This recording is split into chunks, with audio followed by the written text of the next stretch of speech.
pH, pOH and PW, PKW, ये आज का लेक्चर है हमारा। अच्छा, हमने KW की वैल्यू डिराइव की, दैट इज़ 10⁻⁻14, और इसी से हमने ये डिराइव किया या मालूम किया कि molar concentration of hydrogen ion 10⁻⁻7 molar है, और हाइड्रोक्सल आयन जो है वो भी 10⁻⁻7 मोलर है। तो चूंकि KW is equal to product of hydrogen ion and molar concentration of hydroxyl ion, तो दोनों 10⁻⁻7 इधर लगा, मल्टीप्लाई 10⁻⁻7, तो हमें मिला 10⁻⁻14। अच्छा, अब ये 10⁻⁻14 बहुत ही छोटी वैल्यू है, 10⁻⁻7 भी एक छोटी वैल्यू है। तो रिमेंबर, छोटी वैल्यू को बड़ा करने के लिए या बड़ी वैल्यू को छोटा करने के लिए हम नेगेटिव लॉग लेते हैं। अगर छोटी वैल्यू का नेगेटिव लॉग लोगे तो वो बड़ी वैल्यू बन जाती है, और अगर बड़ी वैल्यू का नेगेटिव लॉग लोगे तो वो छोटी वैल्यू बन जाती है।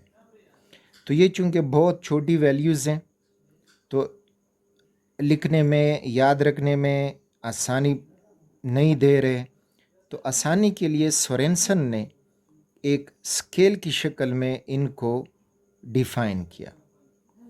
तो pH, P फॉर पोटेंट या पावर।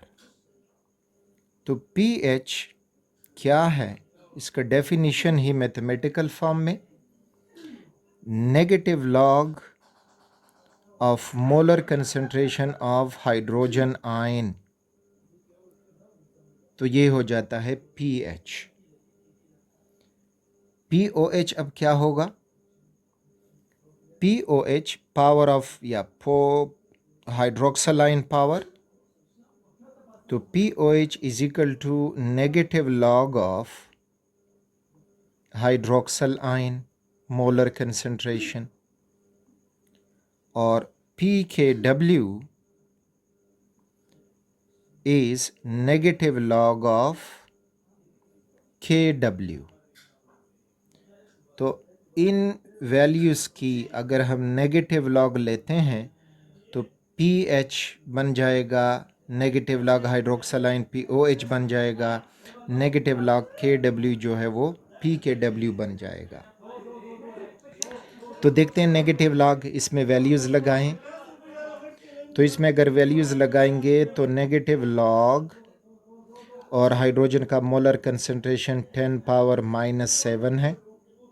इसी तरह इसमें वैल्यू लगा दें, नेगेटिव लॉग ले लें और 10⁻⁻7, यहाँ पर नेगेटिव लॉग और 10⁻⁻14। अब इनको फर्दर सॉल्व करने के लिए लॉगरिथम का एक रूल आपके जहन में होना चाहिए। रूल ये है कि फॉर एग्ज़ाम्पल लॉग A² है, तो ये जब सॉल्व होगा तो ये हो जाएगा 2 log A, यानी जो कोएफिशिएंट पावर है तो वो पावर आगे आएगा और कोएफिशिएंट बन जाएगा, तो इस तरह से 2 log A हो जाएगा। So this is 2 log A। तो इधर भी अगर हम देख लें, हमें मिल रहा है कि log 10 और उसका पावर है -7, तो -7 कोएफिशिएंट बना दें, तो ये नेगेटिव साइन फार्मूला वाला, -7 ऊपर से आया और बाकी रहा log 10। तो माइनस इंटू माइनस प्लस, और log 10 जब log टेबल में वैल्यू देखोगे या कैलकुलेटर तो वो 1 के बराबर होता है, तो हमें वैल्यू मिलेगी 7। इसी तरह से नेगेटिव लॉग 10 पावर -7, तो यही इससे भी यूं ही कैलकुलेट करोगे तो यू विल गेट 7 वैल्यू।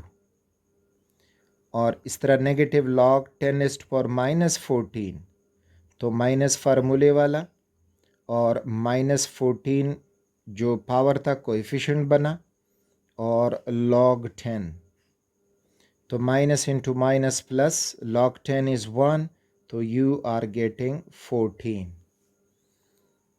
तो अब यहाँ पे देखें, शुरू में जो हमने बात की कि छोटी वैल्यू को बड़ी वैल्यू बना दें, तो 10⁻⁻7 और 7 को कंपेयर कर दो, तो 7 बड़ी वैल्यू हो गई है और 10⁻⁻7 जो है बहुत छोटी वैल्यू थी, बल्कि 10⁻⁻14 वो ज़्यादा छोटी थी और 14 जो है वो बड़ी वैल्यू हो गई है। तो हम इस तरह से इसको pH, pOH और pKw के फार्मूला से हम इस तरह कैलकुलेशन आगे करेंगे जो हमारे सामने आएंगे।